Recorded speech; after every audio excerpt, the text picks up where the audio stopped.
Hi there Aries, thank you for joining me for your monthly forecast for February. This month begins with the Sun in the part of your scope that's very much to do with long-term aims, our hopes, and also to do with friendships and sociability.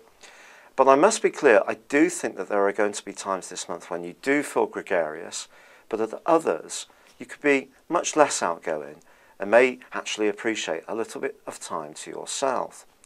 The complexity starts to shape up, or started to shape up, on the last day of last month when Mercury stopped its progress through Aquarius and moved into Pisces. Now, Mercury is going to be in Pisces through pretty well to the middle of this month, but on the 6th it's going to start the first of 3 retrograde phases of the year. And then by the 13th it's actually going to go back into Aquarius, which can revive your desire to mix with other people.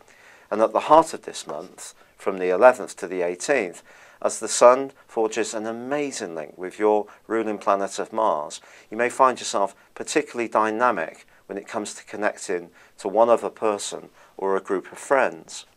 But because Mercury is going to be going through Pisces and is going to be going through that retrograde, it also goes alongside Neptune. So you may find yourself actually going through a period of self-doubt or low energy in the first week, maybe 10 days of this month. Now, in addition to this, we've got a very complex T-square that's shaping up, with Venus alongside Pluto for the first 2 weeks of this month, and both planets in opposition to Jupiter. In fact, Jupiter is going to be in opposition to Pluto all of this month. This can see us kind of overreach, and in the worst kind of situation, when Jupiter is opposite Pluto, it can see someone use power inappropriately on us and try to get some kind of hold or assertion over us, which is not right. But at the same time, we need to be aware of our own tactics and motivations. And with Pluto alongside Venus, you could find yourself very charming when it comes to going for a big goal or target, but you may have to work politics very skillfully and need to do it in a way which people still end up the month liking and respecting you and not feeling that you're taking on some kind of Machiavellian tendencies. But it is true to say that when Venus and Jupiter are opposite, as they are for the first 2 weeks, it can give us the desire to have a really good time to the nth degree. And for you, I think you might reach a kind of need, a greater need, around where you live or around the type of job or status you have in life. And this all goes against the kind of Aquarian energy that's swimming around through to the 18th of the month. And then Mercury re-enters Aquarius halfway through the month in the retrograde. And once more, it's just reminding you that people, friendship, kinship is more important than anything else, however much these goals can burn in your heart.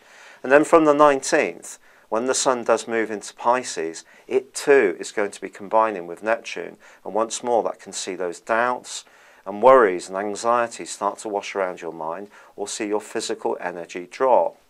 So I think the key to success this month is to prioritise your time, but also to be acutely aware of the people you can really rely upon and trust, and the difference between them and the fair weather friends, or the people who seem to charm you because they want something from you.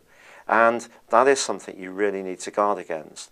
The full moon, which occurs in the middle of the month, also suggests that you need to manage your time carefully this month too, because your energy is going to be at a premium. It can be high right at the heart of the month, but be low at the start of the month and in week 4. So that's a little bit of a puzzle. It is a complex month. But as the month comes to a close and there is a new moon, it's asking you to get much more in touch with the more psychological side of yourself and your deepest understanding of life and other people. It's been a real pleasure being with you. Thank you for joining me. Good luck and goodbye for now.